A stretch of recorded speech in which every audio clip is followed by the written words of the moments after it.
Hello my dear students.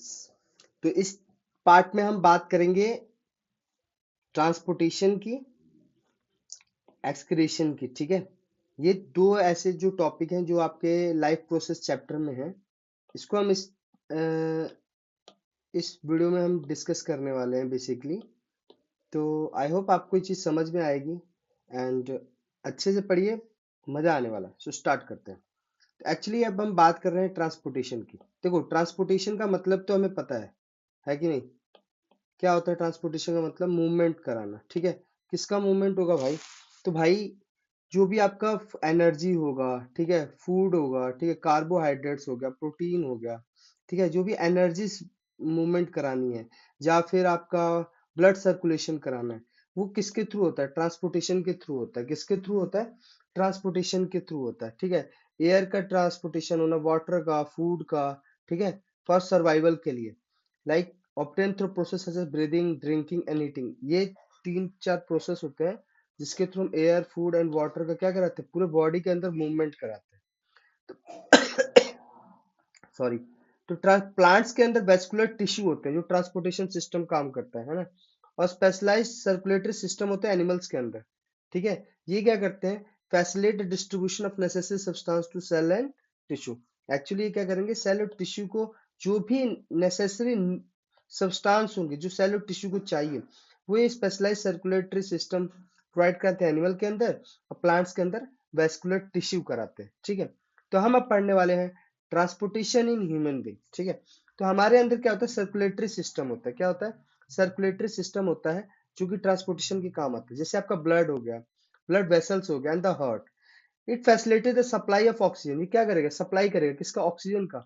And nutrients का। किसका? Oxygen और न्यूट्रिएंट्स का। और क्या एलिमिनेट करेगा? Carbon dioxide and other excretory product, that means by product. ठीक है, जो हमारी बॉडी को यूजफुल नहीं होने वाला है। ठीक है, तो वो जो जितनी भी चीजें उसको एलिमिनेट करेगा क्या? हमारा सर्कुलर सिस्टम। और क्या फैसिलिटेट करेगा? ऑक्सीजन, न्यूट्रिएंट्स को सप्लाई कराएगा पूरी बॉडी के अंदर। ठीक है, additionally the circular system play vital role in the body immune response. और बॉडी इम्यून रिस्पॉन्स में भी क्या है? वाइटल रोल निभाता है। दैट मीन्स मान लो कोई वायरस हो गया है ना, वो अगर अटैक कर देता है तो वो इम्यून सिस्टम क्या करता है? अगर सर्कुलेटरी सिस्टम वो इम्यून का रिस्पॉन्स देता है, लाइक उससे फाइट करता है against infection, adding in the fight against infection. किसके खिलाफ लड़ता है? इन्फेक्शन के खिलाफ लड़ता है। तो हमारा जो सर्कुलर सिस्टम होता है ना, एक तरीके से कॉम्प्लेक्स प्रोसेस है। क्या है? कॉम्प्लेक्स प्रोसेस है, क्योंकि ऑक्सीजन एंड न्यूट्रिएंट्स का तो सप्लाई कराता ही है पूरी बॉडी के अंदर, और इवन उसके साथ साथ वो फाइट करता है इन्फेक्शंस के खिलाफ। जैसे आपका हार्ट का केस ले लो थोड़ा सा। किसका? ये आपका क्या है?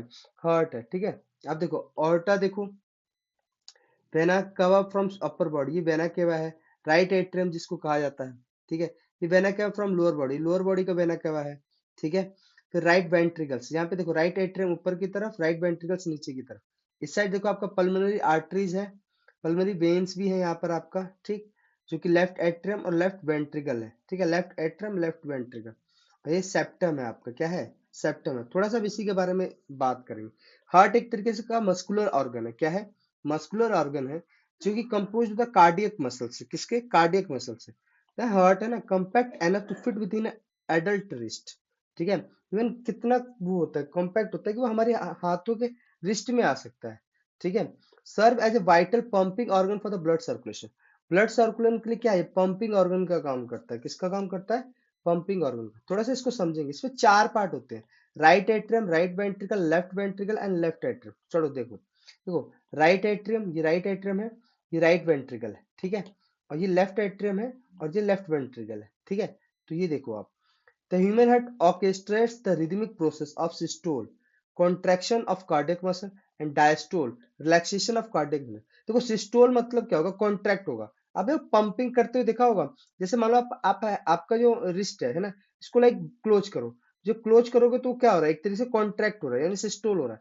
और जैसे हाथ, फिंगर, अपने जो हैंड है उसको खोल दोगे, ओपन कर दोगे, तो डायस्टोल होता है। That means relaxation of cardiac muscles है। क्या है? रिलैक्सेशन हो रहा है ना। तो जिस सिस्टोल और डायस्टोल के थ्रू हार्ट जो है ना, efficiently propels and circulate blood. क्या करता है? ब्लड को सर्कुलेट कर पाता है। कॉन्ट्रैक्ट एंड रिलैक्सेशन, जहां पे कॉन्ट्रैक्शन का केस आ जाता है उसको सिस्टोल कहा जाता है, और जहां पे डायस्टोल का, रिलैक्सेशन का होता है, वहां पे डायस्टोल का काम होता है। और ये दोनों ही तरीके से, दोनों ही ब्रीदिंग प्रोसेस है, क्या करता है, ब्लड को सर्कुलेट करता है और इंश्योर करता है essential oxygen and nutrients reach the body tissue and organ, body के टिश्यू एंड ऑर्गन्स तक पहुंच पाए ऑक्सीजन और न्यूट्रिएंट्स। ठीक है, ये कौन हेल्प करता है, सिस्टोल एंड डायस्टोल। सिस्टोल मतलब contraction of cardiac muscle and diastole मतलब रिलैक्सेशन ऑफ कार्डियक मसल। आई बात समझ में? तो लाइक ये यही काम करते हैं। अब थोड़ा आर्टरीज की बात करते हैं। जो थिक वॉल्ड ब्लड वेसल्स हैं, ये ट्रांसपोर्ट करते हैं ऑक्सीजनेटेड ब्लड को from the heart to various organs. कहाँ पे?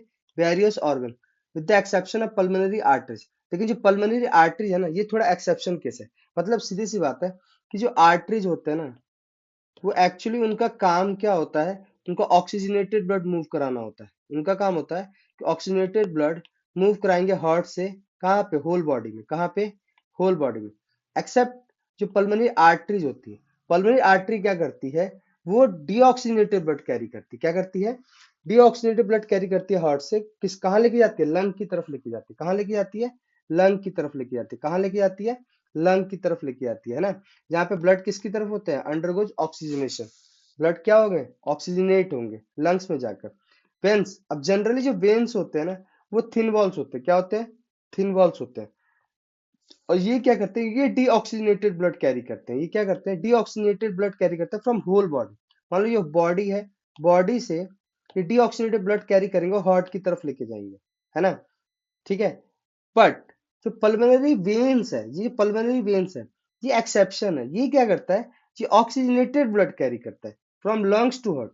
मतलब सीधी सी बात है, यानी पल्मोनरी आर्टरीज क्या करता है, डीऑक्सीजनेटेड ब्लड लेके जाता है heart to lungs, heart to lungs में। और जो पल्मोनरी वेन्स होते हैं, ये क्या होते हैं, ये लंग्स टू हार्ट की तरफ लेके जाते हैं, क्या, आपका प्योर ऑक्सीजनेटेड ब्लड।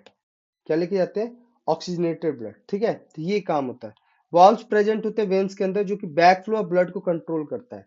वॉल्व्स क्या करते हैं वेन्स के अंदर, बैक फ्लो ऑफ ब्लड को कंट्रोल करता है। तो इसमें एक चीज समझ में आ रही होगी कि जनरली आर्टरी जो होते हैं, वो आपका क्या है, ऑक्सीजनेटेड ब्लड कैरी करते हैं।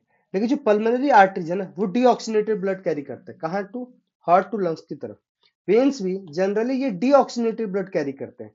लेकिन जो पल्मोनरी वेन्स है, जो पल्मोनरी वेन्स है, वो क्या है आपका, वो कैरी करता है oxygenated blood from lungs to heart.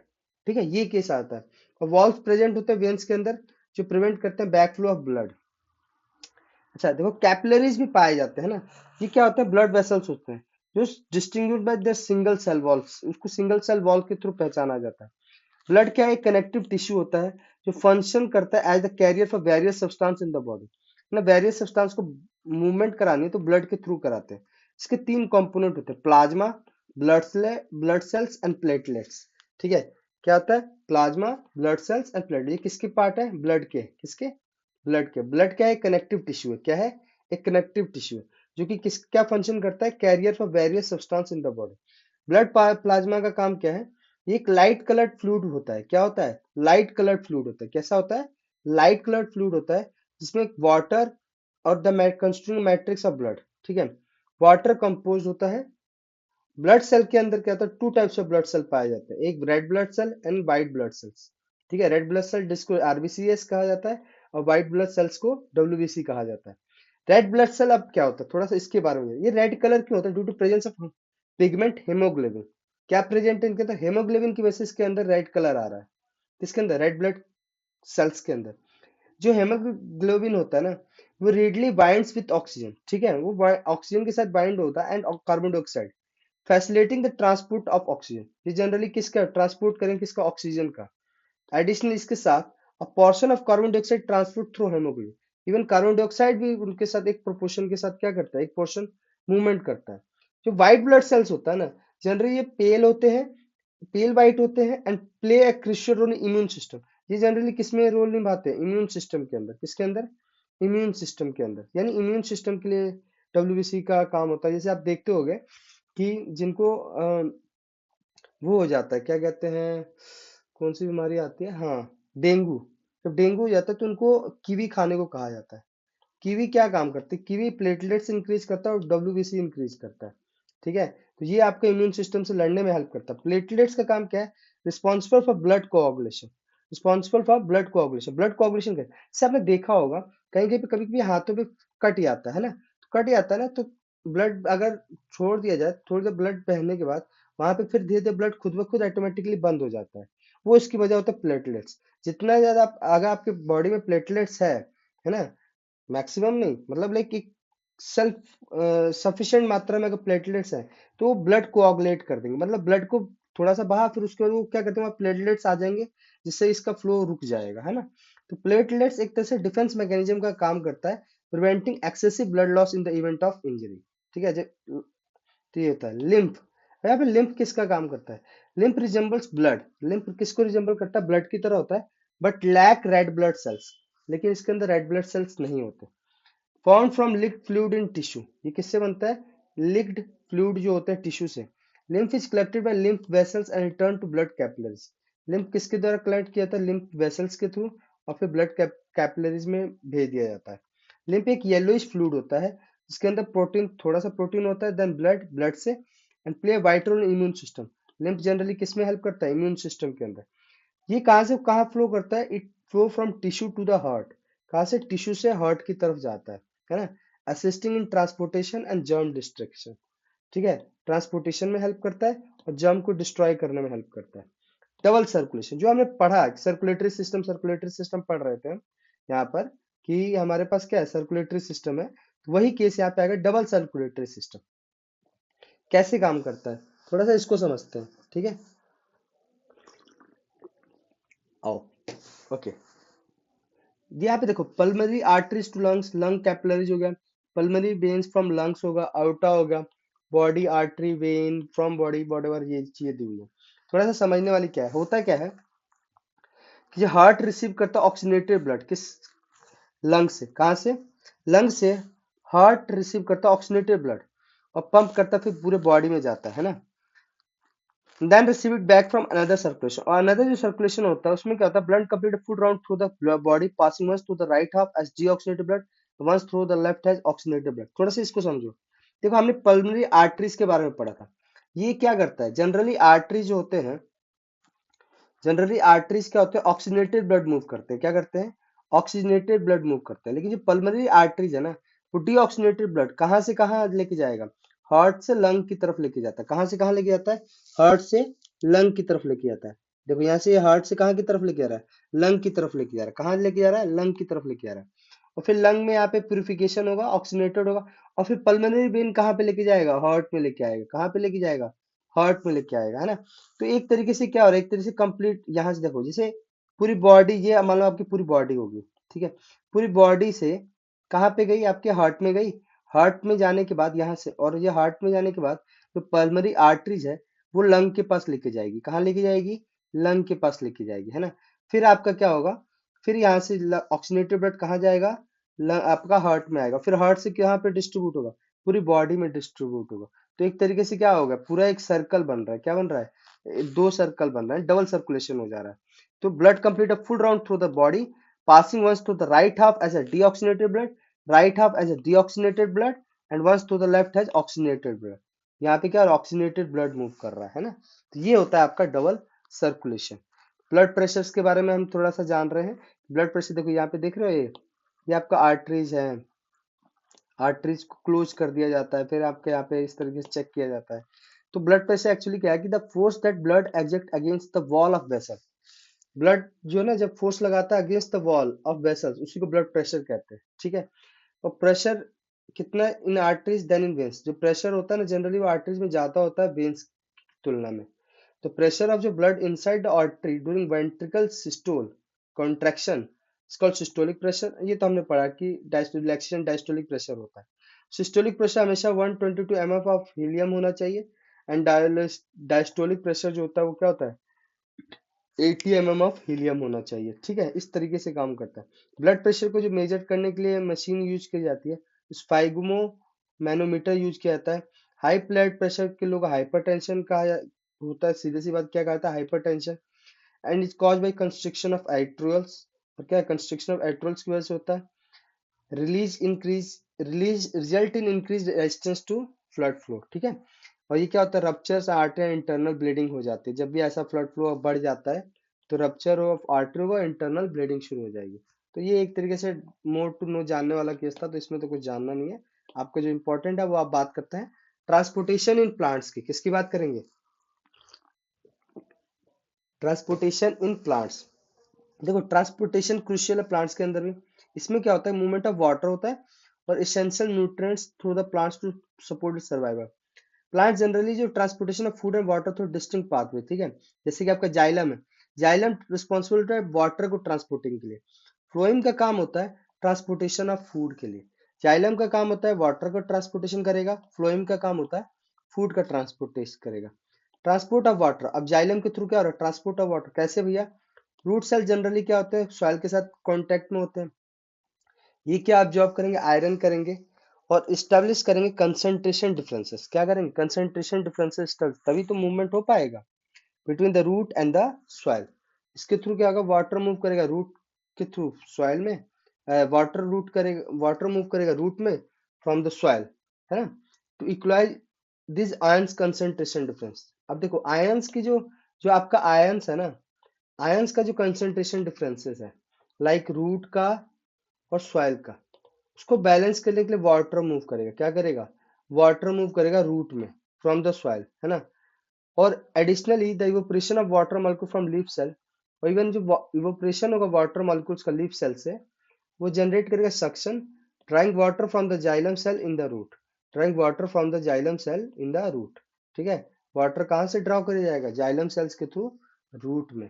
तो ये एक तरीके का मतलब सीधी सी बात है कि वाटर का ट्रांसपोर्टेशन हो रहा है कहाँ से, सॉइल से रूट की तरफ। वो कैसे होता है कि जब इनके बीच आयंस का डिफरेंसेस हो जाता है, तो इस आयंस के डिफरेंस को बैलेंस करने के लिए वाटर मूव करेगा सॉइल टू रूट की तरफ। कहाँ पे मूव करेगा, सॉइल टू रूट की तरफ, है ना। और ये एक तरीका हो जाता है मूवमेंट का। दूसरा होता है जो इवोपरेशन होता है वाटर का, मॉलिक्यूल वाटर मॉलिक्यूल्स का लीफ सेल से, ठीक है। तो वो फिर वहां से क्या होगा, ड्रॉ करेगा वाटर जाइलम सेल के थ्रू रूट में। तो ये एक सिंपल सा केस है। ट्रांसपीरेशन अगर हम बात करें, तो loss of water in water vapour form from the plant aerial part. देखो आपका एरियल पार्ट के थ्रू क्या होगा, आपका इवोपरेशन होगा तो वेपर के रूप में जाएगा। The process aid in the absorption upward transport of water and dissolved minerals from the root to leaves contributing to temperature regulation। और इसके थ्रू क्या होता है, टेम्परेचर रेगुलेट होता है। क्या होता है, टेम्परेचर रेगुलेट होता है पूरी प्लांट के अंदर। बेसिकली सीधी सी ये केस आ जाता है। ये आपका क्या था, ट्रांसपीरेशन था। क्या था, transpiration generally loss of water होता है। क्या होता है, loss of water in vapour form, loss of water in vapour form का केस आ जाता है। अब थोड़ा सा इसके बारे में बात करते हैं कि ट्रांसपोर्ट ऑफ फूड है, ये तो फ्लोएम के थ्रू होगा। किसके थ्रू होगा, फ्लोएम के थ्रू होगा, है ना। देखो यहाँ पे पीछे मैंने यहाँ पे ट्रांसपोर्टेशन कह दिया था, ये ट्रांसपीरेशन है। ट्रांसपीरेशन में हमेशा लॉस ऑफ वाटर होता है। क्या होता है, लॉस ऑफ वाटर होगा। तो ये तो ध्यान रखना थोड़ा सा। Transport of food and other substance, हम क्या कर रहे हैं, फूड का और अदर सब्सटेंस का ट्रांसपोर्टेशन करेंगे। तो प्लांट्स के अंदर वो किसके थ्रू होता है, फ्लोएम के थ्रू होता है। तो जाइलम का काम क्या है, ट्रांसपोर्ट करना वाटर का and minerals from the root to various part of the plant. Phloem का काम क्या है, ट्रांसपोर्ट करना product of photosynthesis from the leaves to other part of the plant, है ना। तो ये क्या था, फूड को डिस्ट्रीब्यूट करता है other part of the plant में। जाइलम में कोई एनर्जी की रिक्वायरमेंट नहीं होती। फ्लोएम में एनर्जी यूज फ्रॉम एटीपी, जिसको एडिनोसिन ट्राइफॉस्फेट कहा जाता है। ठीक है, तो ये केस होता है। Energy harness to accomplish translocation in the phloem substance sucrose are actively transferred into phloem tissue. Sucrose क्या होता है, एक्टिवली ट्रांसफर होता है फ्लोएम टिश्यू के अंदर, एनर्जी यूटिलाइज करेगा और कहाँ से, जो कि एटीपी से डिराइव्ड होगा। तो अब बात करते हैं लास्ट एक्सक्रीशन की। ठीक है, तो देखो ह्यूमन एक्सक्रीटरी सिस्टम है ना, दो किडनी, दो यूरेटर और एक यूरिनरी ब्लैडर एंड यूरेथ्रा होता है। Animal exhibit advance specialised excretory system उनके पास भी होता है। इन कॉन्ट्रास्ट प्लांट के पास क्या है कि वेल डेवलप्ड एक्सक्रीटरी सिस्टम नहीं होता, जो लाइक एनिमल्स के पास होता है। Plant do not possess specialised organ for excretion, कोई स्पेशल ऑर्गन्स नहीं होता उनके लिए एक्सक्रीशन के लिए। Consequently, excretion जो था प्लांट्स के अंदर is not as complex as it is in animal. इसलिए उनके यहाँ एक्सक्रेशन जो है कॉम्प्लेक्स नहीं है प्लांट के अंदर, जो एनिमल के अंदर होता है। चलो ह्यूमन एक्सक्रीटरी सिस्टम की बात करें, तो हमने बात की पेयर ऑफ किडनी होता है। ईच किडनी जो कनेक्टेड है यूरिनरी ब्लैडर से, किससे कनेक्ट होता है, यूरिनरी ब्लैडर से। किडनी हो गई, ये यूरिनरी ब्लैडर हो गया, ये पेयर ऑफ यूरेटर हो गया, ये यूरेथ्रा हो गया। ठीक है, तो बेसिकली ऐसे काम, urine is gather in the, अब यूरिन कहाँ गैदर होगा, यूरिनरी ब्लैडर, पता नहीं यार, ये क्यों जीव वो हो जाता है expelled through the urethra, expelled through the urethra is needed. और कहाँ से एक्सपेल्ड करता है? यूरेथ्रा के थ्रू आपका रिलीज होता है, एक्सपेल्ड होता है। किडनी, किडनी एक बीन शेप्ड ऑर्गन होता है, बीन की तरह देख रहे हो आप, बीन्स की तरह होता है generally. Is situated near the vertebral column in the abdominal cavity के पास नीचे होता है ना। Comprising numerous filtering unit known as nephrons पाए जाते हैं, ठीक है। और nephron is recognized as functional unit of kidney. और नेफ्रॉन क्या है? फंक्शनल यूनिट है किसका? किडनी का। जैसे कि अगर नेफ्रॉन की बात करें तो ये स्ट्रक्चरल फंक्शनल यूनिट है किडनी का। और each kidney millions of nephrons उसके यहाँ पाए जाते हैं, क्योंकि फंडामेंटल स्ट्रक्चर फंक्शनल यूनिट है। नेफ्रॉन के दो पार्ट होते हैं, malpighian malpighian body and the renal tubule. Malpighian body क्या काम करता है? इसके अंदर होता है Bowman capsule, a cup like structure, and the glomerulus, a cluster of capillaries, ठीक है। मेल्फिगन बॉडी में क्या होता है कि बॉमन कैप्सूल होता है जो कप लाइक स्ट्रक्चर होता है, एंड ग्लोमेरुलस होता है जिसको क्लस्टर ऑफ कैपिलरीज कहा जाता है। अब ये वर्किंग एक साथ काम करते हैं, ये फिल्टर करते हैं वेस्ट मटेरियल को एंड वेरियस यूजफुल सब्सटेंस को, ठीक है। रेनल ट्यूबुल जो होता है ना, दो पार्ट थे आपके, Malpighian body and renal tubule. Renal tubule क्या काम करता है? इसके तीन रीजन था, proximal convoluted tubule, loop of Henle and distal convoluted tubule. ये क्या करते हैं? ये रीजन एब्जॉर्ब करते हैं यूजफुल सब्सटेंस को। देखो, जो आपका मेल्फिगियन बॉडी था वो क्या कर रहा था? फिल्टर कर रहा था वेस्ट मटेरियल को, है ना, और वेरियस यूजफुल सब्सटेंस को। रेनल क्या कर रहा है कि वो एब्जॉर्ब कर रहा है यूजफुल सब्सटेंस को back into the blood and filter the remaining waste substance. और ये भी क्या कर रहा है? रिमेनिंग वेस्ट सब्सटेंस को फिल्टर करेगा। कलेक्टिव आउटपुट क्या होगा? नेफ्रॉन से वो टर्म के रूप में निकलेगा, यूरिन के रूप में। किसके रूप में निकलेगा? यूरिन के थ्रू निकलेगा, है ना। तो ये काम होता है, ये देखो आप, ये आपका नेफ्रॉन है, ये कलेक्टिंग डक्ट की कैपिलरीज है, ब्रांच ऑफ रेनल वेन, ये क्या है आपका? रेनल वेंच है। बोमन कैप्सूल देखो आप, glomerulus and tubular part of nephron. Artificial के हेमोडायलिसिस, ये हम पढ़ेंगे थोड़ा सा, ये आप देख लेना बेसिकली कि किस तरीके से हेमोडायलिसिस करी जाती है। डायलिसिस मतलब क्या होता है कि artificial kidney is device to remove nitrogenous waste product. Nitrogenous waste product को निकालने के लिए आर्टिफिशियल किडनी यूज किया जाता है, और उसी को डायलिसिस का, उस प्रोसेस को क्या कहते हैं? डायलिसिस कहते हैं, ठीक है। अब बात की जाती है एक्सक्रेशन इन प्लांट्स। प्लांट्स के अंदर तो सिंपल सा है, cellular respiration, photosynthesis, metabolic reactions in plant, जिसमें वेरियस एक्सक्रीटेड प्रोडक्ट निकलेगा। जैसे आपका कार्बन डाइऑक्साइड हो गया, एक्सेस वाटर हो गया, नाइट्रोजीनियस कंपाउंड हो गया from protein metabolism. Plant release करता है दो गैस बेस्ड प्रोडक्ट, एक ऑक्सीजन ड्यूरिंग फोटोसिंथेसिस के थ्रू, और कार्बन डाइऑक्साइड ड्यूरिंग रेस्पिरेशन के टाइम कार्बन डाइऑक्साइड रिलीज करता है। गैसेस वेस्ट जो होता है वो plant through stomatal pores, pores के थ्रू होता है, लीव्स के थ्रू। और oxygen release during photosynthesis utilize for respiration. और जो ऑक्सीजन रिलीज होता है फोटोसिंथेसिस के टाइम पर, वो यूटिलाइज हो जाता है किसके लिए? रेस्पिरेशन के लिए। क्योंकि कार्बन डाइऑक्साइड है वो फ्रॉम रेस्पिरेशन से निकलता है, तो वो किसके लिए यूज हो जाता है? फोटोसिंथेसिस के लिए। एक्सेस वाटर जो एक्सक्रीट हो ट्रांसपिरेशन के थ्रू निकलता है। प्लांट जो स्टोर करता है कैसा? Organic by product in different forms in various parts including gums, oils, latex and resin. ये वेस्ट प्रोडक्ट होता है ना, स्टोर करता है प्लांट्स के अंदर बाग के रूप में, स्टेम्स के लिए, लीव्स के रूप में, and are eventually shed off. और फिर ये क्या होता है? शेड ऑफ कर जाता है, मतलब पत्ते गिरते हैं ना आपका, वो उसका रीजन क्या होता है? वेस्ट प्रोडक्ट वो स्टोर करता रहता है ठंड के दिनों में। ऑटोमन जब टाइम आता है, ऑटोमन सीजन आता है, उस टाइम पे पत्ते क्या होते हैं? गिर जाते हैं। तो वेस्ट प्रोडक्ट के साथ वो गिर जाता है। तो एग्जाम्पल है plant exit product include orange oil, eucalyptus oil, jasmine oil, latex from rubber tree, papaya tree, gum from acacia. जो हमें लगता है ना कि प्रोडक्ट दे रहा है, वही उनके वेस्ट प्रोडक्ट होते हैं generally. At times plant release excretive substance into the soil. और प्लांट्स क्या होते हैं? सॉइल के अंदर भी अपना एक्सक्रीटिव सब्सटेंस रिलीज करते हैं। ये एक ऑर्गन डोनेशन का केस है जो कि आप पढ़ सकते हो। Transplantation is required because recipient organ has been damage. तो भाई जिसका बॉडी डैमेज हो गया होगा उसको रिक्वायरमेंट होगी, तो दूसरे का क्या है? आपको दिया जाता है। तो ऑर्गन डोनर होता है, एक रिसिपेंट होता है ना। और क्या क्या डोनेट किया जा सकता है? Cornea, kidney, heart, liver, pancreas, lung, intestine, bone marrow. इतना भी होता है जब डोनर डेड हो जाता है ना, और डिक्लेयर कर दे डॉक्टर कि उस पर्सन का ब्रेन क्या है? डेड हो चुका है। और ये फिर क्या होता है? डोनर को उसको दे दिया जाता है, किसको? रिसिपिएंट को। तो इसी के साथ ये चैप्टर क्या होता है? खत्म होता है। एंड आई होप आपको ये समझ में आया होगा। And thanks to all.